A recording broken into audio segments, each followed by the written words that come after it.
What's going on, guys? Thomas from Powerhouse Performance here. Here we have a 2018 Chevy Colorado with the V6 and the 8-speed transmission. We're going to be bolting on the new Edelbrock Supercharger system, air to liquid intercooled, comes with calibration, emissions legal. We're over here at New Air Performance right now, loading it up on the dyno to get the stock baseline so we can give you true numbers, not from the manufacturer, outside of what they're claiming to do. So let's see what this thing does.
You drove the truck a lot before the Supercharger.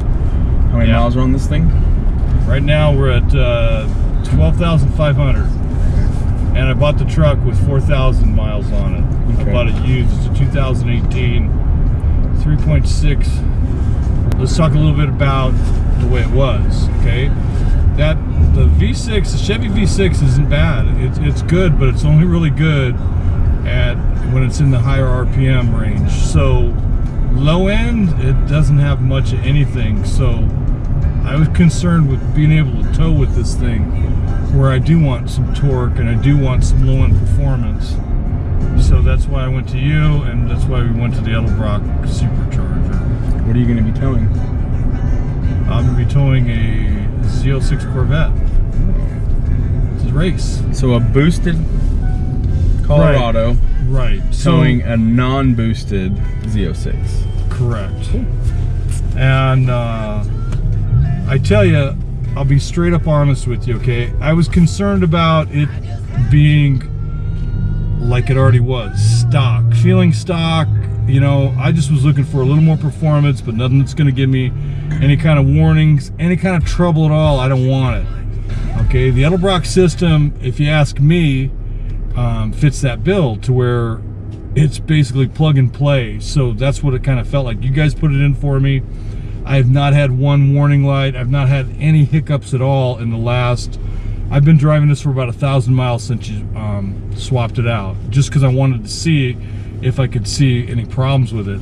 It's been flawless. And I'm telling you right now that this should be an option with Chevrolet. They'd sell 1 million of these damn things, because this truck right now, super fun to drive. It's not going to get someplace super crazy fast. If you want that, buy a sports car. But if you want a truck that runs like it's stock but yet has a little power in it, that's a supercharger you want to put in it, man. It's flawless. And I just want to make this 100% clear. I'm not being paid for this. I approached you, said, hey, you have this. We want to tow your Corvette to the track because I'm tired of towing your car to the track. I'm just kidding. No. I'll tow your car to the track any day. No. But the thing is I can't always go to the track with you, and you can't always have your car on my trailer. So doing this, you're not being paid by me. You're not being paid by Edelbrock. We're doing this as a demonstration to show people real figures, not legit. From the manufacturer, not from someone else that sells the product. We sell the product at the shop. We installed the product at the shop.